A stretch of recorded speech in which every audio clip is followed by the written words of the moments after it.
Hello, junior analyst KMML answer key discussion. നിങ്ങളിൽ ഒരുപാട് പേര് പേഴ്സണൽ മെസ്സേജ് ചെയ്തിരുന്നു, ഓർഗാനിക് പാർട്ട് ഒന്ന് ഡിസ്കസ് ചെയ്യാൻ പറ്റുമോ എന്ന് ചോദിച്ചുകൊണ്ട്. അപ്പോൾ ഞാൻ വിചാരിച്ചു പെട്ടെന്ന് തന്നെ ഓർഗാനിക് പാർട്ട് ഒന്ന് ഡിസ്കസ് ചെയ്യാം. എന്താണെന്ന് പറഞ്ഞാൽ കുട്ടികൾക്കൊക്കെ ഈസി ആയിട്ടുള്ള ഒരു ടോപ്പിക്കാണ് ഓർഗാനിക്. ഒരുപാട് ക്വസ്റ്റ്യൻസും വരുന്നുണ്ട്, അവിടെയൊക്കെ നിങ്ങൾക്ക് സ്കോർ ചെയ്യാനുള്ള ഏരിയ കൂടെയായിരുന്നു. പക്ഷേ ഈ പ്രാവശ്യത്തെ ക്വസ്റ്റ്യൻസ് കുറച്ചൊന്ന് സ്റ്റാൻഡേർഡ് ക്വസ്റ്റ്യൻസ് ആയിരുന്നു. കുറച്ചൊന്ന് ഓർഗാനിക്കിൽ കുട്ടികൾ സ്ട്രഗിൾ ചെയ്തിട്ടുണ്ട്. വലിയ സ്ട്രക്ചറൊക്കെ കൊടുത്തുകൊണ്ടുള്ള ഒരു ചോദ്യമുണ്ടായിരുന്നു.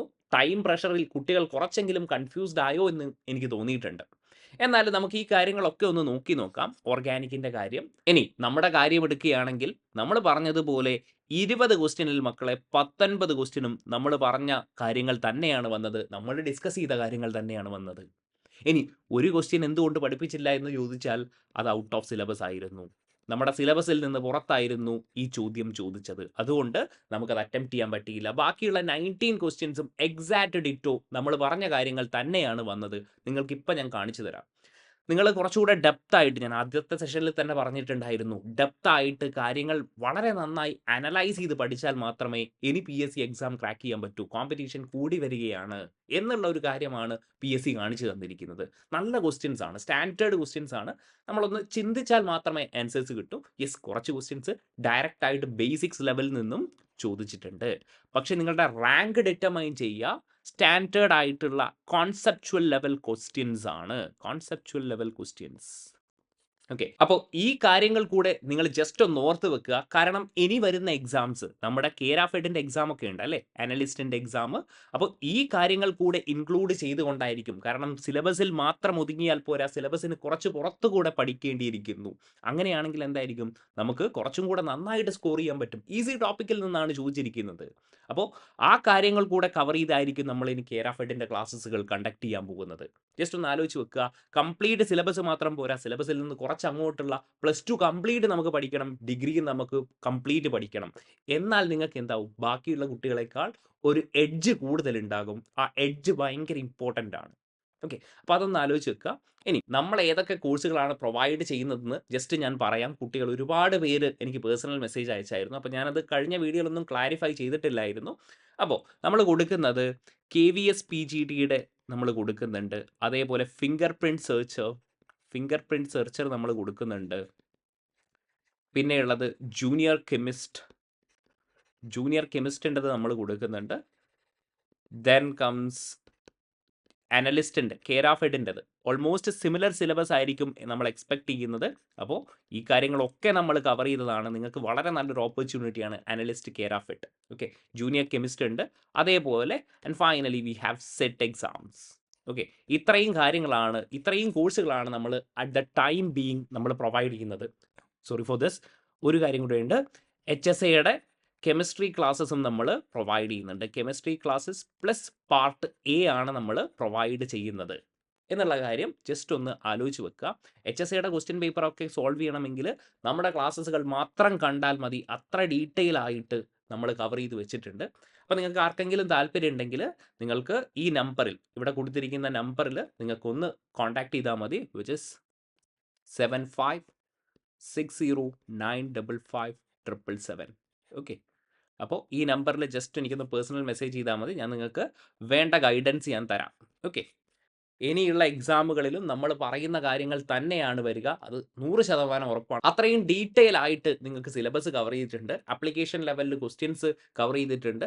വളരെയധികം ഹെൽപ്ഫുൾ ആവുന്ന സെഷൻസ് തന്നെയായിരിക്കും ഈ കോഴ്സുകളിലൊക്കെ ഇൻക്ലൂഡ് ചെയ്തിരിക്കുന്നത്. ഓക്കെ, ഇനി നോക്കിക്കോളെ, നിങ്ങളുടെ ഒരുപാട് സമയം ഞാൻ എടുക്കുന്നില്ല.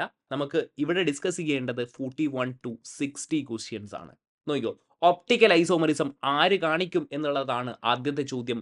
ഇവിടെയൊക്കെ നമ്മൾ ഒരുപാട് എക്സാമ്പിൾ കൊടുത്തുകൊണ്ട് പറഞ്ഞിട്ടുണ്ട്. ഈ സ്റ്റാർ മാർക്ക് ഇട്ടത് എന്താണ്? യെസ്, കൈറാൽ കാർബൺസ് ആണ്. കൈറാൽ കാർബൺസ് പ്രസന്റ് ആണെങ്കിൽ ഇവരെന്തായിരിക്കും?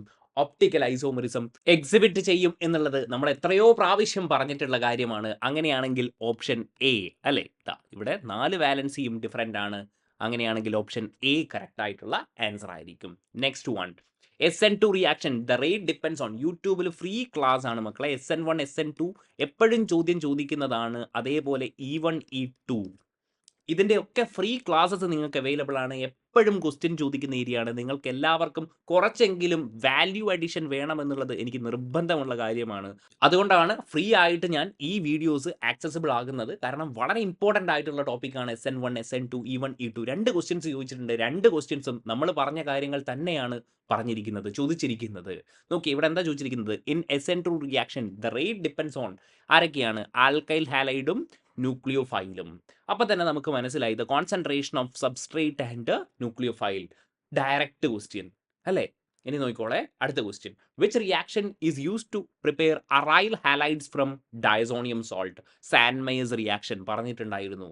സ്കുപ്രസ് ക്ലോറൈഡ് ഒക്കെ കൊടുത്തുകൊണ്ട് ഇതേപോലെ ഗട്ടർമാൻ റിയാക്ഷനും ഉണ്ടായിരുന്നു. പക്ഷേ ചോദ്യം ചോദിച്ചിട്ടില്ല, ഞാൻ ജസ്റ്റ് പറയുകയാണ്. ഓക്കെ, നിങ്ങൾ കമ്പയർ ചെയ്ത് പഠിക്കണം. അപ്പോൾ എന്താണ് സാൻമയേഴ്സ് റിയാക്ഷൻ? ഇനി question number 44. Which of the following is least reactive towards nucleophilic substitution reaction എന്നാണ് ചോദിച്ചിരിക്കുന്നത്. ഹാലോ അറീൻസിന്റെ കേസിൽ ഹാലോ അറീൻസ് ന്യൂക്ലിയോഫിലിക് സബ്സ്റ്റിറ്റ്യൂഷൻ റിയാക്ഷനിൽ പാർട്ടിസിപ്പേറ്റ് ചെയ്യത്തില്ല. എന്തുകൊണ്ടാണ്? ഇവിടെ പറയുന്നത് പോലെ ഇവിടെ ഈ CCl ബോണ്ട് എന്തിലായിരിക്കും? റെസണൻസിലായിരിക്കും. നിങ്ങളിവിടെ കാണുന്നില്ലേ, നമ്മൾ ആ റെസണൻസ് സ്ട്രക്ചേഴ്സ് ഒക്കെ വരച്ചുകൊണ്ട് സിംഗിൾ ബോണ്ട്, ഡബിൾ ബോണ്ട് എന്നൊക്കെ പറഞ്ഞുകൊണ്ട് പറഞ്ഞിട്ടുണ്ട്. ഇതാ ഈ CCl bond acquires what partial double bond character. നോക്കിക്കോളെ എന്താ പറഞ്ഞിരിക്കുന്നത്? CCl bond acquires what partial double bond character. ഇങ്ങനെ റെസണൻസും ഉണ്ട്. അങ്ങനെയാകുമ്പോൾ ഇവരെ ബ്രേക്ക് ചെയ്യാൻ എന്താണ്? കുറച്ച് ബുദ്ധിമുട്ടാണ്. അപ്പോൾ ഇവരെന്ത് ചെയ്യത്തില്ല? യെസ്, ന്യൂക്ലിയോഫിലിക് സബ്സ്റ്റിറ്റ്യൂഷൻ റിയാക്ഷനിൽ പാർട്ടിസിപ്പേറ്റ് ചെയ്യത്തില്ല. അപ്പോൾ വിനൈൽ ക്ലോറൈഡ് സ്ട്രക്ചർ ഇങ്ങനെ വരയ്ക്കാം അല്ലേ? CH2 double bond CHCl sp2 hybridized കാർബണിനോട് ഡയറക്റ്റ് ആയിട്ട് അറ്റാച്ച് ചെയ്തിരിക്കുന്ന കാർബൺ. അങ്ങനെയാണെങ്കിൽ നോക്കിക്കോളെ ഇവിടെ ഇങ്ങനെ വരും അല്ലേ? ഇതാ, so we will get a resonance like this. ഇതൊക്കെ നമ്മൾ ക്ലാസ്സിൽ പറഞ്ഞിട്ടുള്ള കാര്യമാണ്. Minus CH double bond Cl plus. ഇവിടെ എന്ത് സംഭവിച്ചു? ബിക്കോസ് ഓഫ് റെസണൻസ് നോക്കിക്കോളെ, ബിക്കോസ് ഓഫ് റെസണൻസ് ഇവിടെ എന്ത് സംഭവിച്ചു? ഒരു പാർഷ്യൽ ഡബിൾ ബോണ്ട് ക്യാരക്ടർ കാണിച്ചു. Partial double bond character. അപ്പോൾ ഇവർക്ക് എന്തായിരിക്കും? ഈ CCl ബോണ്ട് ബ്രേക്ക് ചെയ്യണം അല്ലേ? എന്നിട്ടാണ് ഇവിടെ ആര് വരേണ്ടത്? ന്യൂക്ലിയോഫൈൽ വരേണ്ടത്. അപ്പോൾ ഇവിടെ പാർഷ്യൽ ഡബിൾ ബോണ്ട് ക്യാരക്ടർ കിട്ടിയത് കൊണ്ട് ഈ ബോണ്ട് എന്ത് ചെയ്യത്തില്ല? ബ്രേക്ക് ചെയ്യത്തില്ല. ന്യൂക്ലിയോഫൈലിന് ഈസി ആയിട്ട് സബ്സ്റ്റിറ്റ്യൂട്ട് ചെയ്യാൻ പറ്റത്തില്ല. അതുകൊണ്ടാണ് ഇവരെന്ത് ചെയ്യാത്തത്? യെസ്, ലീസ്റ്റ് റിയാക്റ്റീവ് ആകുന്നത്. പക്ഷേ ഈഥൈൽ ക്ലോറൈഡിൽ എന്താണ് മക്കളെ? നോക്കിയേ, ദിസ് ഇസ് ഈഥൈൽ ക്ലോറൈഡ്. ഇവിടെ എന്താണ്? സിംഗിൾ ബോണ്ടാണ്. ഇവിടെ ഈസി ആയിട്ട് ഈ Cl ബോണ്ട് ബ്രേക്ക് ചെയ്തുകൊണ്ട് എന്ത് ചെയ്യാൻ പറ്റും? ന്യൂക്ലിയോഫൈലിന് ഇവിടെ വന്ന് അറ്റാക്ക് ചെയ്യാൻ പറ്റും. അതേപോലെ തന്നെ ബാക്കിയുള്ളത് എന്താണ്? അലൈൽ ക്ലോറൈഡും ബെൻസൈൽ ക്ലോറൈഡും. നോക്കി നിങ്ങൾ, CH3CH അല്ലേ? സോറി, CH2 ഇങ്ങനെയാണ് അല്ലേ? CH2Cl ഇതാണ് അലൈൽ ക്ലോറൈഡ്. ഇനി ബെൻസൈൽ ക്ലോറൈഡ് എന്ന് പറയുമ്പോഴോ? യെസ്, ഇതാണ് നിങ്ങളുടെ ബെൻസൈൽ ക്ലോറൈഡ്. ഇവിടെയൊക്കെ നോക്കിയേ, ഇവിടെയൊക്കെ CCl എന്താണ്? സിംഗിൾ ബോണ്ട് ആണ്. പക്ഷേ വിനൈൽ ക്ലോറൈഡിൽ ഇവിടെ എന്താണ്? Because of resonance the acquires what partial double bond character. അങ്ങനെയാണെങ്കിൽ ബുദ്ധിമുട്ടാണ് ഈ CCl ബോണ്ട് ബ്രേക്ക് ചെയ്യാൻ. നമ്മുടെ ക്ലാസ്സുകളിൽ കൃത്യമായി എക്സ്പ്ലെയിൻ ചെയ്തിട്ടുണ്ടായിരുന്നു. അപ്പോൾ ഓപ്ഷൻ എന്ത് വരും? A. Now question number 45. Which reagent is used in the Wurtz reaction? വളരെ സിമ്പിൾ ആണ്, എല്ലാവർക്കും അറിയാവുന്ന കാര്യമാണ്. നമ്മളും പറഞ്ഞിട്ടുണ്ടായിരുന്നു, സോഡിയം ടു ഈതർ. ബേസിക്സ് മുതൽ അഡ്വാൻസ് വരെ നിങ്ങൾക്ക് കവർ ചെയ്തുകൊണ്ടാണ് ക്ലാസ്സസ് പോകുന്നത്. ഇനി നോക്കിക്കോ, 46. The rate determining step in free radical halogenation. 3 step ഉണ്ടല്ലേ? Initiation, propagation and what termination. നോക്കിക്കോളൂ, Cl2 എന്ത് ചെയ്യും? Cl2 in presence of light അല്ലേ എന്തായിരിക്കും? റാഡിക്കൽ ഈസി ആയിട്ട് ഫോം ചെയ്യും. പക്ഷേ ഈ സ്റ്റെപ്പിൽ, പ്രൊപ്പഗേഷൻ സ്റ്റെപ്പിൽ നോക്കിക്കോളെ, എന്താണ്? പ്രൊപ്പഗേഷൻ സ്റ്റെപ്പിൽ ഈ ഹൈഡ്രജനെ അബ്സ്ട്രാക്ട് ചെയ്യുക എന്ന് പറയുന്നത് എന്താണ്? യെസ്, കുറച്ചൊരു സ്ലോ സ്റ്റെപ്പാണ്. അപ്പോൾ ഇവരെന്തായിരിക്കും ഇവിടെ? റേറ്റ് ഡിറ്റർമൈനിങ് സ്റ്റെപ്പ് ആയിരിക്കും. അപ്പോൾ നിങ്ങൾ കണ്ടോ ചോദ്യങ്ങൾ എങ്ങനെയാണ് ചോദിക്കുന്നത്? കുറച്ചുകൂടെ ഡെപ്തിലാണ് ചോദിക്കുന്നത്. നിങ്ങളുടെ നോളജിനെ ടെസ്റ്റ് ചെയ്യുന്ന ചോദ്യങ്ങളാണ്. അതുകൊണ്ടാണ് ഞാൻ പറഞ്ഞത് കുറച്ച് സ്റ്റാൻഡേർഡ് ചോദ്യങ്ങളായിരുന്നു. അല്ലാതെ ഡയറക്റ്റ് ആയിട്ട് എത്ര സ്റ്റെപ്പ് ഉണ്ട്, ആദ്യത്തെ സ്റ്റെപ്പ് എന്താണ് എന്നൊന്നുമല്ല ചോദിക്കുന്നത്. ഏതാണ് rate determining step? Slow step ഏതാണ്? യെസ്, പ്രൊപ്പഗേഷൻ സ്റ്റെപ്പാണ്. Option B. അടുത്തത് നോക്കി, which of the following favours E2 mechanism? ഞാൻ പറഞ്ഞിട്ടുണ്ടായിരുന്നു E2, E1, E2, E1CB. നമ്മൾ യൂട്യൂബിൽ ഫ്രീ ക്ലാസ്സസ് ആണ്, നിങ്ങളൊന്ന് കണ്ടു നോക്കുക. ലിങ്ക് ഞാൻ മുകളിൽ കൊടുത്തേക്കാം. നോക്കിയേ, എന്താ പറഞ്ഞിരിക്കുന്നത്? ലോ ടെമ്പറേച്ചർ അല്ല അല്ലേ? നമ്മൾ എലിമിനേഷൻ റിയാക്ഷൻ എപ്പോഴാണ് ഫേവർ ചെയ്യുന്നത്? ഹൈ ടെമ്പറേച്ചർ ആണ്. ഇത് എല്ലാവർക്കും അറിയാവുന്നതാണ് അല്ലേ? Substitution reaction favours at what low temperature. Elimination എന്താണ്? ഹൈ ടെമ്പറേച്ചർ ആണ്. ഇനി ഒരു പ്രശ്നമുണ്ട്. ഇവിടെ നോക്കിക്കോളൂ, ഞാനിവിടെ പറഞ്ഞിട്ടുണ്ട് സ്ട്രോങ് ബേസ് ആണ് എലിമിനേഷൻ റിയാക്ഷനിൽ വേണമെന്നുള്ളത്. ഇത് E2ൻ്റെ കേസാണ് കേട്ടോ. 17.22 നിങ്ങളൊന്ന് നോക്കി നോക്കുക. അപ്പോൾ നമ്മുടെ ആൻസർ എന്താണ്? Strong base. വീക്ക് ബേസ് ആയിരിക്കത്തില്ല. ഫേവർ ചെയ്യുന്നത് എന്തായിരിക്കത്തില്ല? വീക്ക് ബേസ് ആയിരിക്കത്തില്ല. അപ്പോൾ ഇത് നമുക്ക് എന്ത് ചെയ്യാം? ക്രോസ് ചെയ്യാം. ഇനി നോക്കിക്കോളെ, ഇവിടെ ഞാൻ പറഞ്ഞിട്ടുണ്ടായിരുന്നു പോളാർ എപ്രോട്ടിക് സോൾവെൻറ്റ്. ഇവിടെ എന്താ കൊടുത്തിരിക്കുന്നത്? ഇവർ ബി പോളാർ സോൾവെൻറ്റ് എന്നാണ് കൊടുത്തിരിക്കുന്നത്. ദേ ഷുഡ് ഹാവ് ഗിവൺ എന്തായിരുന്നു? സംതിങ് ലൈക്ക് പോളാർ പ്രോട്ടിക് എന്ന് കൊടുത്തിരുന്നെങ്കിൽ കുറച്ചുകൂടെ ബെറ്റർ ആയിരിക്കുന്നതിനെ എന്ന് എനിക്ക് സംശയമില്ലാതില്ല. കാരണം പോളാർ സോൾവെൻറ്റ് ഇവിടെ എന്താണ്? പോളാർ എപ്രോട്ടിക് സോൾവെൻ്റ് ആണ് നമ്മുടെ ഫേവർ ചെയ്യുന്നത്. അപ്പോൾ പോളാർ സോൾവെന്റ് എന്ന് പറയുമ്പോൾ കുട്ടികൾക്ക് ഒരു കൺഫ്യൂഷൻ ഉണ്ടാകാം അല്ലേ? കുറച്ചുകൂടെ നല്ല ആൻസർ എപ്പോഴും എന്താണ്? സ്ട്രോങ് ബേസ് ആണ്. ബട്ട് ബി നമുക്ക് എന്ത് ചെയ്യാൻ പറ്റും? ഒരു കൺഫ്യൂഷൻ ഉണ്ടാക്കുന്ന ഒരു കാര്യമാണ്. കാരണം CH3COCH3 ഇതെന്താണ്? അസറ്റോൺ ഒരു പോളാർ സോൾവെന്റ് തന്നെയാണ്. So they should have specifically mention that is polar protic എന്നെങ്കിലും മെൻഷൻ ചെയ്തിരുന്നെങ്കിൽ നന്നായിരുന്നേനെ എന്നെനിക്കൊരു സംശയമുണ്ട്. PSCയുടെ ആൻസർ കീസ് വന്നിട്ടില്ല. അതുകൊണ്ട് തന്നെ നമുക്കത് വരുന്നത് വരെ വെയിറ്റ് ചെയ്യാം. പക്ഷേ ഏറ്റവും നല്ല ഒരു ആൻസർ എന്താണ്? സ്ട്രോങ് ബേസ് ആണ്. ബട്ട് ഇതും എന്തായിരിക്കും? ശരിയായിട്ടുള്ള കാര്യം തന്നെയാണ്. ഓക്കെ, ഇവിടെ ഞാൻ പറഞ്ഞിട്ടുണ്ട് പോളാർ അപ്രോട്ടിക് സോൾവെന്റ് ആയിരിക്കും. ഓക്കെ, ഈവൺ ആണെങ്കിൽ പോളാർ പ്രോട്ടിക് ആയിരിക്കുമെന്നും. Next question, pyridine is aromatic. അരോമാറ്റിസിറ്റിയെ പറ്റിയൊക്കെ നമ്മൾ എല്ലാ കാര്യങ്ങളും പറഞ്ഞതാണ്. 4n+2 pi electron Huckel rule ഒരു ക്വസ്റ്റ്യൻ ഉണ്ടായിരുന്നു അല്ലേ? ഇനി നോക്കിക്കോളൂ, it obeys some condition. One of those is എന്തായിരിക്കും? ഇതാണ് നമ്മുടെ പിരിഡീൻ്റെ സ്ട്രക്ചർ. അപ്പോൾ തന്നെ നമുക്ക് മനസ്സിലായി 6 പൈ ഇലക്ട്രോൺസ് ആണ് അല്ലേ? 4n+2 pi electrons. അപ്പോൾ ഡയറക്റ്റ് ആയിട്ടുള്ള ചോദ്യമാണ്, ഈസി ആയിട്ട് നമുക്ക് ചെയ്യാൻ പറ്റുന്നതാണ്. ഡീലോക്കലൈസേഷൻ ഓഫ് ഫുഡ് പൈ ബോണ്ട് ആണ്. 4 പൈ ഇലക്ട്രോൺസ് അല്ല, നോൺ പ്ലാനാർ സ്ട്രക്ചർ അല്ല, പ്ലാനാർ സ്ട്രക്ചർ ആണ്. അങ്ങനെയാണെങ്കിൽ ഏതായിരിക്കും? ഓപ്ഷൻ ബി വളരെ എളുപ്പമുള്ള ചോദ്യമാണ്. അടുത്തത്, which of the following is prepared using Skraup synthesis എന്നാണ് ചോദിച്ചിരിക്കുന്നത്. ക്വിനോളിൻ്റെ നിങ്ങളുടെ സിലബസിൽ കൊടുത്തിരിക്കുന്ന എല്ലാ കാര്യങ്ങളും നമ്മൾ ഡിസ്കസ് ചെയ്ത കാര്യങ്ങളാണ്. ഏത് ചോദ്യം ചോദിച്ചാലും നമ്മൾ ആൻസർ ചെയ്തേനെ. നോക്കൂ, സ്ക്രോപ്പ് ആണെങ്കിലും ഫ്രിഡ്ലാൻഡർ സിന്തസിസ് ആണെങ്കിലും നോർക്കിനോളിനാണെങ്കിലും ബിഷ്ലർ നാപ്ലേർസ്കി ആണെങ്കിലും അതിൻ്റെ മെക്കാനിസം വിത്ത് ഡീറ്റെയിൽഡ് കാര്യങ്ങൾ, എന്തൊക്കെയാണ് നിങ്ങളുടെ റിയേജൻറ്റ്, നിങ്ങളുടെ പ്രൊഡക്റ്റ്, ഇൻ്റർമീഡിയറ്റ് ഒക്കെ നമ്മൾ ഡിസ്കസ് ചെയ്തിട്ടുണ്ടായിരുന്നടാ. Maybe it would be a better question. കുറച്ചുകൂടെ സ്റ്റാൻഡേർഡ് ആയിട്ട് വേണമെങ്കിൽ ചോദിക്കാമായിരുന്നു. അനിലീനും സൾഫ്യൂരിക് ആസിഡും നൈട്രോബെൻസീൻ്റെ ഒക്കെ യൂസ് എന്താണ് എന്നുള്ളതൊക്കെ ചോദിക്കാമായിരുന്നു. അതൊക്കെ നമ്മൾ പറഞ്ഞിട്ടുണ്ട്. അപ്പോൾ ഇതിൻ്റെ ആൻസർ എന്താണ്? Which is very fairly simple ആയിട്ടുള്ള കിനോളിനാണ്. നമ്മൾ കുറച്ചുകൂടെ ഡെപ്തിലേക്കാണ് ഇറങ്ങി പഠിക്കുന്നതെങ്കിൽ നമുക്ക് എന്തായിരിക്കും? ഇങ്ങനത്തെ ക്വസ്റ്റ്യൻസ് നമുക്ക് പെട്ടെന്ന് സ്ട്രൈക്ക് ആവും, പെട്ടെന്ന് ആൻസർ ചെയ്യാൻ പറ്റും. ഇങ്ങനെ മാർക്ക് ചെയ്ത് അങ്ങ് പോവാം. ഇപ്പം പറഞ്ഞില്ലേ, നമ്മൾ ഇത്ര ക്വസ്റ്റ്യൻ ഡിസ്കസ് ചെയ്തു, 9 ക്വസ്റ്റ്യൻ ഡിസ്കസ് ചെയ്തു. എല്ലാം നമ്മൾ പറഞ്ഞ കാര്യങ്ങളാണ്. ജസ്റ്റ് ഒന്ന് അപ്ലിക്കേഷൻ ലെവലിലാണ് ഇവർ ചോദിക്കുന്നത് എന്നുള്ളത് ജസ്റ്റ് മനസ്സിലാക്കുക. ക്വസ്റ്റ്യൻ നമ്പർ 15, പഴുതടച്ചുകൊണ്ട് പഠിപ്പിച്ച കാര്യങ്ങളാണിത്. കണ്ടോ, ഫെർഫ്യൂറാലിൻ്റെയും ഫ്യൂറോയിക് ആസിഡിൻ്റെയും സ്ട്രക്ചർ അടക്കം പറഞ്ഞിട്ടുണ്ട്. ഇവിടെ എന്താ സംഭവിക്കുന്നത്? ഫെർഫ്യൂറാലിൻ്റെ ആൽഡിഹൈഡ്, ഇവിടെ എന്താണ്? ആസിഡ്. ഇവിടെ എന്തായിരിക്കും ഇവിടെ സംഭവിക്കുന്നത്? Oxidation. On oxidation furfural gives what? Furoic acid. പഴുതടച്ച് പഠിപ്പിച്ചിട്ടുണ്ട്. കംപ്ലീറ്റ് കാര്യങ്ങൾ. വളരെ സന്തോഷം തോന്നിയ ഒരു ക്വസ്റ്റ്യൻ ആണ്. നമ്മൾ പറഞ്ഞ കാര്യങ്ങളാണ്. ഡെറിവേറ്റീവ്സ് ഓഫ് ഫ്യൂറാൻ എന്ന് സിലബസിൽ കൊടുത്തിരുന്നു. സ്ട്രക്ചർ നമ്മൾ പറഞ്ഞിരിക്കണം. ഉറപ്പായിരുന്നു ഇങ്ങനത്തെ ചോദ്യം ചോദിക്കുമെന്ന്. അതുകൊണ്ടാണ് ഇങ്ങനത്തെ കാര്യങ്ങളൊക്കെ പറയുന്നത് കേട്ടോ. സ്ട്രക്ചർ മനസ്സിലാക്കിയിട്ടുണ്ടെങ്കിൽ കുട്ടിക്ക് മനസ്സിലാവും എന്താണ് ഓക്സിഡേഷൻ ആണ്. ഫ്യൂറോയിക് ആസിഡ് ഈസി ആയിട്ട് പ്രിപ്പയർ ചെയ്യാൻ പറ്റും. ഈ കാര്യങ്ങളൊക്കെ വളരെ ഇമ്പോർട്ടൻ്റ് ആണ്. ഇതുകൊണ്ടാണ് ഞാൻ പറയുന്നത്, സിലബസിൽ എന്ത് കൊടുത്തിട്ടുണ്ടോ, ഏതെങ്കിലും പിൻ പോയിന്റ് ആയിട്ട് പറഞ്ഞിട്ടുണ്ടോ, അതൊക്കെ കവർ ചെയ്തിട്ട് വേണം നമ്മൾ പോകാൻ. ഇങ്ങനെ ഓരോ ടോപ്പിക്കിൽ നിന്നും കൃത്യമായിട്ട് കൺസെപ്റ്റുകൾ പറഞ്ഞുകൊണ്ട് ചോദ്യങ്ങൾ എവിടെ നിന്ന് ചോദിക്കും എന്ന് മനസ്സിലാക്കിക്കൊണ്ട് തന്നെയാണ് നമ്മുടെ ക്ലാസ്സസ് ഒക്കെ കണ്ടക്ട് ചെയ്യുന്നത്. അത്രയും എഫേർട്ട് എടുത്തുകൊണ്ടാണ് ഈ കാര്യങ്ങളൊക്കെ പ്രിപ്പയർ ചെയ്തിരിക്കുന്നത്, നിങ്ങളുടെ സെഷൻസ് പ്രിപ്പയർ ചെയ്തിരിക്കുന്നത്. ഒരു 30 മിനിറ്റ്സിൻ്റെ സെഷൻ പ്രിപ്പയർ ചെയ്യാൻ ഞാൻ എടുക്കുന്ന സമയം ഓൾമോസ്റ്റ് 8 hours to 12 hours ആണ് റെക്കോർഡ് ചെയ്ത് ബിൽഡ് ചെയ്യാൻ. അത്രയും എഫേർട്ടാണ് പുട്ട് ചെയ്തിരിക്കുന്നത്. അതുകൊണ്ടാണ് നമുക്ക് ഇത്ര ഈസി ആയിട്ട് ക്വസ്റ്റ്യൻസ് അറ്റംപ്റ്റ് ചെയ്യാൻ പറ്റുന്നത്, ആൻസർ ചെയ്യാൻ പറ്റുന്നത്. ഇനി നോക്കിക്കോളെ, 51, Diels Alder reaction, the diene must be in ഏത് കൺഫർമേഷൻ എന്നാണ് ചോദിച്ചിരിക്കുന്നത്? സിസ് ആയിരിക്കണം എന്ന് നമ്മൾ പറഞ്ഞിട്ടുണ്ട്. ട്രാൻസ് ആവരുത്. ഒരുപാട് എക്സാമ്പിൾസ്, ഏത് രീതിയിലുള്ള ചോദ്യം ചോദിച്ചാലും നമുക്ക് പറഞ്ഞു തന്നെ. കണ്ടോ, ലോക്ക്ഡ് ആണ്. ഇങ്ങനെ സിസ് ആണെങ്കിലും ലോക്ക്ഡ് ആയിട്ടുള്ള സ്ട്രക്ചർ പറ്റത്തില്ല എന്നൊക്കെ, ട്രാൻസ് ആണെങ്കിൽ പറ്റത്തില്ല. ഇവിടെ എന്താണ് ട്രാൻസ് ആണ്, പക്ഷേ ഇവരെന്താകും സിസ് ആയിട്ട് മാറും. ഇങ്ങനെയുള്ള ഒരുപാട് എക്സെപ്ഷണൽ ക്വസ്റ്റ്യൻസ് ഒക്കെ ചോദിച്ച് നമ്മൾ പറയാറുണ്ട്. ഇങ്ങനെയൊക്കെ നിങ്ങൾ പഠിക്കുകയാണെങ്കിൽ നിങ്ങൾക്ക് ഏത് ചോദ്യം ചോദിച്ചാലും വളരെ എളുപ്പത്തിൽ ചെയ്യാൻ പറ്റും. ഒറ്റ കാര്യമാണെടാ, നമ്മൾ ഒരു കോൺസെപ്റ്റ് പറയുമ്പോൾ അതിൻ്റെ അപ്ലിക്കേഷൻസ് ലെവൽ പറഞ്ഞിട്ടേ നമ്മൾ ഈ സെഷൻസ് അവസാനിപ്പിക്കാറുള്ളൂ.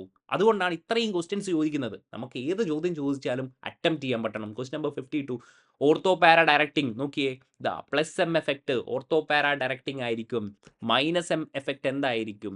യെസ്, എന്തായിരിക്കും? മെറ്റാ ഡയറക്റ്റിംഗ് ആയിരിക്കും. ഇതും നമ്മൾ പറഞ്ഞിട്ടുള്ള കാര്യമാണ്. OH ഈസി ആയിട്ട് പറയാൻ പറ്റും. NO2ഉം CNഉം എന്തായിരിക്കും? യെസ്, മൈനസ് എം എഫക്റ്റ് ആണ്, മെറ്റാ ഡയറക്റ്റിംഗ് ആയിരിക്കും. Again easy one. 53, according to Huckel rule. Huckel rule ഒക്കെ നമ്മൾ ഓൾറെഡി പറഞ്ഞതാണ് അല്ലേ? നൺ ഓഫ് ദീസ് ആയിരിക്കും. 4n+2 പൈ ഇലക്ട്രോൺസ് ആണ് അല്ലേ? Yes, 4n+2 pi electrons. ഇനി നെക്സ്റ്റ് വൺ, ഈ ക്വസ്റ്റ്യൻ ആണ് ആക്ച്വലി സിലബസിൽ നമ്മൾ കൊടുത്തിട്ടില്ലായിരുന്നടാ. ഡാർസൻസ് റിയാക്ഷൻ പറഞ്ഞിട്ടില്ലായിരുന്നു, അതുകൊണ്ട് തന്നെ ഞാനിത് പഠിപ്പിച്ചിട്ടില്ലായിരുന്നു. Okay, I have to admit it. പക്ഷേ ഇനി വരുന്ന എക്സാമുകളിൽ നമ്മൾ നെയിംഡ് റിയാക്ഷൻസ് മുഴുവൻ കവർ ചെയ്യും എന്ന് ഞാൻ നിങ്ങൾക്ക് വാക്ക് തരികയാണ്. കാരണം 14 റിയാക്ഷൻസോളം നെയിംഡ് റിയാക്ഷൻസ് ഞാൻ യൂട്യൂബിൽ അപ്ലോഡ് ചെയ്തിട്ടുണ്ട്. അതിലും ഒരുപാട് നമ്മൾ നമ്മുടെ കോഴ്സസുകളിൽ കവർ ചെയ്തിട്ടുണ്ട്. എന്നാലും ഈ ക്വസ്റ്റ്യൻ, ഈ റിയാക്ഷൻസ് ഒക്കെ പെർക്കിൻസ് ഓൾറെഡി നമ്മൾ കവർ ചെയ്തതാണ്. എന്നാലും ബാക്കിയുള്ള റിയാക്ഷൻസും നമുക്ക് കാണേണ്ടിയിരിക്കുന്നു. നിങ്ങൾ ഒരിക്കലും വിചാരിക്കരുത് PSC സിലബസ് തന്നുകൊണ്ട് സിലബസിൽ തന്നെ ഒതുങ്ങി നിൽക്കുമെന്ന്. അവർ പറഞ്ഞിട്ടുണ്ട്, ലാസ്റ്റ് പേജിൽ പറഞ്ഞിട്ടുണ്ട്, ഔട്ട് ഓഫ് ദ സിലബസും ചോദിക്കാം എന്നുള്ളത്. അതുകൊണ്ട് നമുക്ക് അവരെ കുറ്റം പറയാനൊന്നും പറ്റത്തില്ല കേട്ടോ. നമ്മൾ BSc MSc ക്വാളിഫൈഡ് ആയിട്ടുള്ള സ്റ്റുഡൻസ് ആണ്. നമുക്ക് ഈ കാര്യങ്ങളൊക്കെ അറിഞ്ഞിരിക്കണം. Don't blame on others. Okay, നിങ്ങൾ എന്ത് ചെയ്യുക? ബെറ്റർ ആകുക. നിങ്ങൾ വെറുതെ ബാക്കിയുള്ളവരെ ബ്ലെയിം ചെയ്യരുത്. PSC അങ്ങനെ ചെയ്തു ഇങ്ങനെ ചെയ്തു, നമ്മൾ ഒരിക്കലും ബ്ലെയിം ചെയ്യരുത്. നമ്മൾ കോൺഫിഡൻ്റ് ആയിരിക്കണം നമ്മുടെ കഴിവുകളിൽ എന്നാണ് എനിക്ക് പറയാനുള്ളത്. നിങ്ങളെല്ലാം പഠിക്കുക, നിങ്ങൾ കൃത്യമായി കാര്യങ്ങൾ മനസ്സിലാക്കുക. അപ്പോൾ ഇതിൻ്റെ ആൻസർ വരുന്നത് ഡാർസൻസ് റിയാക്ഷൻ ആണ്. ഇവിടെ എന്താ ചോദിച്ചിരിക്കുന്നത്? Alpha halo ester. ഇത്രയേ ഉള്ളൂ. റിയേജൻസ് നിങ്ങൾക്ക് മനസ്സിലാക്കുകയാണെങ്കിൽ നിങ്ങൾക്ക് ഈ ക്വസ്റ്റ്യൻസ് ചെയ്യാൻ പറ്റും. ഇതാണ് alpha halo ester reacting with what? Aldehyde or ketone. Aldehyde or ketone to give what? Glycidic ester. Glycidic ester. ഇതിനെയാണ് നമ്മൾ എന്ത് വിളിക്കുന്നത്? ഡാർസൻസ് റിയാക്ഷൻ എന്ന് വിളിക്കുന്നത്. ഫെയർലി സിമ്പിൾ ആയിട്ടുള്ള ക്വസ്റ്റ്യൻ ആണ്, കുഴപ്പമൊന്നുമില്ല. Okay, next one. ഇതാ ഇവിടെ ചോദിച്ചിരിക്കുന്നത് എന്താണ്? പിനക്കോളോൺ റീഅറേഞ്ച്മെന്റിനെ പറ്റിയാണ്. നമ്മൾ യൂട്യൂബിൽ നിങ്ങൾക്ക് ഈ വീഡിയോ കാണാൻ പറ്റും. Named reaction. എഗെയിൻ പിനക്കോളോണിന്റെ ക്ലാസിക് കേസ് ആണ് ഇവിടെ കൊടുത്തിരിക്കുന്നത്. ഇതിന്റെ മെക്കാനിസം നമ്മൾ ഡിസ്കസ് ചെയ്തിട്ടുണ്ടോ? എക്സാക്ട്ലി നമ്മൾ ഡിസ്കസ് ചെയ്ത കാര്യങ്ങളാണ് പിനക്കോളോൺ റീഅറേഞ്ച്മെന്റിന്റെ മെക്കാനിസം. കൃത്യമായിട്ട് ഇതിലും ഇതാ 2 OH ഒക്കെ വരുന്ന കുറച്ചുകൂടെ കോംപ്ലിക്കേറ്റഡ് ആയിട്ടുള്ള ക്വസ്റ്റ്യൻസ് ആണ് നമ്മൾ ഡിസ്കസ് ചെയ്തിരിക്കുന്നത്. അപ്പോൾ ഇവിടെ എന്താ കൊടുത്തിരിക്കുന്നത്? സൈക്ലോഹെക്സൈൻ 1,2 ഡയോൾ സിസ് ആണ് കൊടുത്തിരിക്കുന്നത് അല്ലേ? ഇനി ഇവരുടെ മെക്കാനിസം ജസ്റ്റ് ഒന്ന് ഡിസ്കസ് ചെയ്യുകയാണെങ്കിൽ നമുക്ക് തന്നിരിക്കുന്നത് 1,2 ഡൈമീഥൈൽ 1,2 ഡയോൾ ആണ് അല്ലേ? അപ്പോൾ ആദ്യം എന്ത് ചെയ്യും? H+നെ അബ്സ്ട്രാക്ട് ചെയ്യും. So will be getting something like this. നിങ്ങൾ ആ വീഡിയോ ഒന്ന് കണ്ടു നോക്കുക. അപ്പോൾ ഞാൻ എന്താണ് പറയുന്നത് എന്നുള്ളത് കൃത്യമായി നിങ്ങൾക്ക് മനസ്സിലാവും. ഇവിടെ എന്തായിരിക്കും? OH2 plus. ഇനി എന്തായിരിക്കും? ഇതങ്ങ് എലിമിനേറ്റ് ആകും. അങ്ങനെ എലിമിനേറ്റ് ആവുകയാണെങ്കിൽ will be getting something like this, right? OH നോക്കി, CH3. ഇവിടെ എന്തായിരിക്കും? ഇവിടെ പ്ലസ് ചാർജ് വരും അല്ലേ? ഇനി എന്തായിരിക്കും? മീത്തൈൽ ഷിഫ്റ്റ് നടക്കും. മീത്തൈൽ ഷിഫ്റ്റ് എന്നിട്ട് യെസ് ഇവിടെ ഇങ്ങനെ വരും. So will have like this with a positive charge over here. കാരണം ഇവിടെ നിന്ന് CH3 മൈനസ് അങ്ങ് പോയി അല്ലേ? So we have vote? OH. ഇനി എന്തായിരിക്കും? യെസ്, ഇവിടെ നിന്ന് ഇങ്ങോട്ട് വരും. And we will be getting vote? Yes, something like this. Okay, അപ്പോൾ എന്തായിരിക്കും? 2,2 ഡൈമീഥൈൽ ആണ് അല്ലേ? 2,2 ഡൈമീഥൈൽ യെസ് എന്ന് പറയുന്ന ഒരു കോമ്പൗണ്ട് കിട്ടും വിത്ത് കാർബണൈൽ ഗ്രൂപ്പ്. അപ്പോൾ എന്തായിരിക്കും? 2,2 ഡൈമീഥൈൽ സൈക്ലോഹെക്സനോൺ. Option B. അങ്ങനെയാണെങ്കിൽ പോലും സൈക്ലോപെൻറ്റൈൻ ഡെറിവേറ്റീവും നമുക്കൊരു മൈനർ പ്രൊഡക്റ്റ് ആയിട്ട് കിട്ടും. പക്ഷേ നമ്മൾ മേജർ പ്രൊഡക്റ്റ് എടുത്താൽ മതി. അപ്പോൾ ഓപ്ഷൻ നമുക്ക് എന്തായിരിക്കും? ഓപ്ഷൻ ബി തന്നെ ആയിരിക്കും നമുക്ക് PSC തരുന്നത്. ഓപ്ഷൻ ആൻസർ കീ ഒന്നും ഇതുവരെ റിലീസ് ചെയ്തിട്ടില്ല, അതുകൊണ്ടാണ് എനിക്ക് സ്പെസിഫൈ ചെയ്ത് പറയാൻ പറ്റാത്തത്. ഓപ്ഷൻ ബി എന്തായാലും കറക്റ്റ് തന്നെയാണ്. ഓക്കെ, അപ്പോൾ 55B. അടുത്ത ക്വസ്റ്റ്യൻ സ്ട്രക്ചർ കണ്ടിട്ട് ടൈം പ്രഷറിൽ കുറച്ച് പേർക്കെങ്കിലും കൺഫ്യൂസ്ഡ് ആയ ക്വസ്റ്റ്യൻ ആണ്. പക്ഷേ ഈസി ആയിട്ടുള്ള ക്വസ്റ്റ്യൻ ആണ്. ഇത് ഏത് റിയാക്ഷൻ ആണെന്ന് അറിയോ? വെട്ടിക് റിയാക്ഷൻ ആണ് മക്കളെ കൊടുത്തിരിക്കുന്നത്. നോക്കിക്കോളെ, ഇവിടെ എന്താ പറഞ്ഞിരിക്കുന്നത്? ഫോസ്ഫോണിയം ഇലൈഡ് നമ്മൾ പറഞ്ഞിട്ടുള്ള കാര്യമാണ്. PR3+. എടാ ഇതാണ് R R R R. Okay, what is this? PR3+. പിന്നെന്താണ് ഇവിടെ? CH2-. ഇതിനെയാണ് മക്കളെ എന്ത് പറയുന്നത്?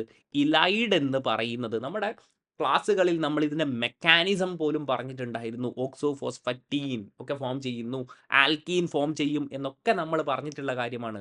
അപ്പം നിങ്ങൾ എന്താ ചെയ്യേണ്ടതെന്ന് അറിയോ? ഇവിടെ ഇത് CHO ആണല്ലോ. Yes, CH_O. അപ്പോൾ ഇവിടെ എന്ത് ചെയ്യുക? ഇവിടെ നോക്കിക്കോളെ, എന്താ നമ്മൾ ചെയ്യേണ്ടതെന്ന്. ഇവിടെ ഡബിൾ ബോണ്ട് ക്രിയേറ്റ് ചെയ്യുക, എന്നിട്ട് ഈ ഡബിൾ ബോണ്ട് എന്ത് ചെയ്യുക? ബ്രേക്ക് ചെയ്യുക. ഇത്ര കാര്യമേ നമുക്ക് ചെയ്യേണ്ടതുള്ളൂ. അപ്പോൾ ഇതാ ഈ CH, ബെൻസീൻ വിത്ത് CH. അപ്പോൾ ഞാൻ അടുത്ത പേജ് എടുക്കാം. ഇവിടെ നോക്കിക്കോളെ നിങ്ങൾ. ഇവിടെ ഈ CH_O ഇവിടെ എന്താവും? ഡബിൾ ബോണ്ട് ആവും. ഇത് രണ്ടും എന്ത് ചെയ്യുക? ബ്രേക്ക് ചെയ്യുക. അപ്പോൾ നമുക്ക് എന്താണ് കിട്ടുക? ഇതാ നോക്കിക്കോളെ, ബെൻസീൻ ഉണ്ടാകും. This is benzene. Now we have CH double bond എന്തായിരിക്കും? യെസ്. എന്നിട്ട് നമുക്ക് എന്തുണ്ടാവും? ഒരു സൈക്ലോപെൻറ്റെയിൻ റിങ്ങും ഇവിടെ ഉണ്ടാകും. ഇത്രയേ ഉള്ളൂ കാര്യം. Okay, sorry for this. ഇവിടെ എന്തായിരിക്കും? Yes, cyclopentene ring. അപ്പോൾ ഏതാണ് ഓപ്ഷൻ? യെസ്, ഇതാണ് കാര്യം. സിമ്പിൾ ആയിട്ടുള്ള കാര്യമാണ് അല്ലേ? വിറ്റിക് റിയാക്ഷൻ ആണ്, വിറ്റിക് റിയാക്ഷൻ. അപ്പോൾ വലിയ സ്ട്രക്ചറുകൾ കണ്ടുകൊണ്ടൊന്നും നിങ്ങൾ പേടിക്കേണ്ട ആവശ്യമില്ല. നമ്മൾ പറഞ്ഞിട്ടുണ്ടായിരുന്നു. ഇവിടെ നോക്കിയേ, PR3+ ഇലൈഡ് ആരുമായി റിയാക്ട് ചെയ്യുന്നു? യെസ്, ആൽഡിഹൈഡോ കീറ്റോണുമായിട്ടോ റിയാക്ട് ചെയ്യുമ്പോൾ നമുക്കൊരു ആൽക്കീൻ കിട്ടും. ഒരു ആൽക്കീൻ നമ്മളങ്ങ് കണ്ടുപിടിച്ചാൽ മതിയായിരുന്നു. അതേപോലെ ഇപ്പോൾ 56 എന്താണടാ? A. ഓക്കെ, നൗ നോക്കിക്കോളെ, ഹിൻസ്ബർഗ് റിയേജൻറ്റ് ഒക്കെ പറഞ്ഞിട്ടുണ്ട്. Benzene, sulphonyl chloride, distinguish between primary, secondary and tertiary amine. അപ്പോൾ ഏതാണ്? Benzene sulphonyl chloride, 57B. Next one, predict the major product. നമ്മൾ പറഞ്ഞിട്ടുണ്ടായിരുന്നു കോൺസെൻട്രേറ്റഡ് HNO3 ആണ് എടുക്കുന്നതെങ്കിൽ ഇവിടെ എന്തായിരിക്കും? 3 പൊസിഷനുകളിലും ആര് സബ്സ്റ്റിറ്റ്യൂട്ട് ചെയ്യും? NO2 സബ്സ്റ്റിറ്റ്യൂട്ട് ചെയ്യും. 2,4,6 ട്രൈനൈട്രോഫിനോൾ അല്ലെങ്കിൽ പിക്രിക് ആസിഡ് ഫോം ചെയ്യും എന്നുള്ളതൊക്കെ നമ്മൾ പറഞ്ഞിട്ടുള്ള കാര്യമാണ്. ഇതേ കോൺസെപ്റ്റ് നിങ്ങൾ അപ്ലൈ ചെയ്യുക. ഇവിടെ എന്താണ് കൊടുത്തിരിക്കുന്നത്? ബെൻസീൻ ആണ്. ബെൻസീൻ ആണെങ്കിൽ ആദ്യം എന്ത് ചെയ്യും? NO2 ഒരു പൊസിഷനിൽ സബ്സ്റ്റിറ്റ്യൂട്ട് ചെയ്യും. പിന്നീട് ഇവർ എന്തായിട്ട് ആക്ട് ചെയ്യും? യെസ്, NO2 മെറ്റാ ഡയറക്റ്റിംഗ് ആണെന്ന് നമുക്കറിയാം. അപ്പോൾ എന്തായിരിക്കും? ഇവിടെ NO2 ഫോം ചെയ്യും. യെസ്, അപ്പോൾ എന്തായിരിക്കും? ഇതാ ട്രൈനൈട്രോ സബ്സ്റ്റിറ്റ്യൂഷൻ നടക്കും. Option A. 59 ഇതാ നമ്മൾ പറഞ്ഞിട്ടുള്ള കാര്യമാണ്. Is a synthetic fibre made using acrylonitrile. ഇവിടെ നോക്കിയേ, അക്രിലോനൈട്രൈൽ മോണോമർ. പോളിമർ എന്താണ്? പോളി അക്രിലോനൈട്രൈൽ എന്ന് പറഞ്ഞ് നമ്മൾ അവസാനിപ്പിച്ചിട്ടില്ല. നമ്മൾ ഈ കാര്യങ്ങളും പറഞ്ഞിട്ടുണ്ട്. അക്രിലാനും ഓർലോണുമാണെന്ന് പഴുതടച്ച് തന്നെയാണ് പഠിപ്പിക്കുന്നത്. എല്ലാം പറയണം. കാരണം ചോദിച്ചത് നോക്കിയേ, ഓപ്ഷനിൽ ഓർലോൺ ആണ് പറഞ്ഞിരിക്കുന്നത്. നമുക്ക് ഇങ്ങനെ എല്ലാം അറിയണടാ. നല്ല കണ്ടന്റ് നോളജ് നമുക്ക് വേണം. ഒന്നും നിങ്ങൾ മിസ് ചെയ്യരുത്. അപ്പോൾ എന്താണ്? Option C. എല്ലാം നമ്മൾ പറഞ്ഞതല്ലേ. ഇനി നോക്കിയേ, പ്രെഡിക്ട് ദ ഫോളോയിങ് റിയാക്ഷൻ. ഏതാണ്? HVZ റിയാക്ഷൻ ആണ്. ഹെൽ-വോൾഹാർഡ് സെലിൻസ്കി റിയാക്ഷൻ. ആൽഫ ഹൈഡ്രജൻ എന്ത് ചെയ്യുക? സബ്സ്റ്റിറ്റ്യൂട്ട് ചെയ്യുക. ഇത്ര മാത്രം ചെയ്താൽ മതി. ഈസി ആയിട്ടുള്ള ക്വസ്റ്റൻ ആണ്. നോക്കിയേ, carboxylic acid having alpha hydrogen. The hydrogen ഇവിടെ എന്തുണ്ട്? ആൽഫ ഹൈഡ്രജൻസ് ഉണ്ട്. Br2 bar PCl3.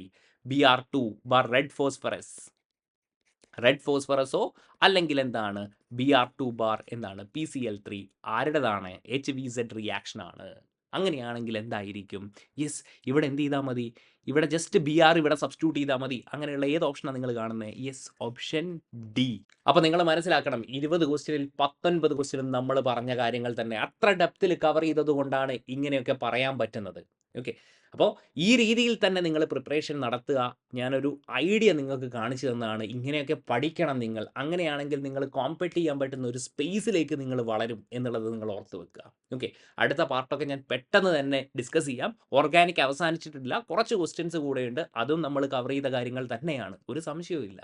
ഓക്കെ, അപ്പോൾ നമുക്ക് പെട്ടെന്ന് തന്നെ കവർ ചെയ്യാം. Thank you for watching guys.